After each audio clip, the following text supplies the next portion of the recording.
America Iran विवाद चरम सीमार ओमान उपकूल में पाट्रोलिंग करुवा अमेरिका सेनार आपाचे अटैक हेलिकप्टर क्रैश होगा उत्तेजना बढ़ी।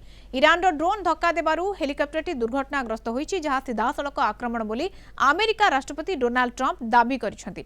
घटना एआई चालित ड्रोन बोट कोर्सेयर साहाय्य दुई जन अमेरिकीय पायलट को सुरक्षित उद्धार करा जायछि। प्रतिशोध नेबापई जाई अमेरिकार सेंट्रल कमांड दक्षिण Iran radar site anti aircraft system एवं अस्त्रशस्त्र भंडार उपरे बड़ धरणर विमान आक्रमण करिछि।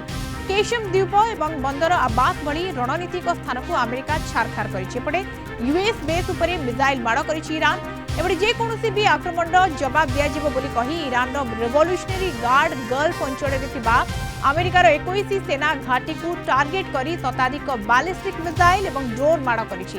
बाहरीन रे अमेरिका नौसेनार फ्लीट मुख्यालय उपरे आक्रमण होइछि एवं सेहिपरि कुवैत और जर्डान रे थिबा अमेरिकीय एयरबेस उपरे मध्य मिसाइल माड़ करा जायछि। अमेरिका एवं सहयोगी देशगुड़िकर एयर डिफेन्स सिस्टम इ सबु मिसाइल को आकाश रे ही नष्ट करिछि।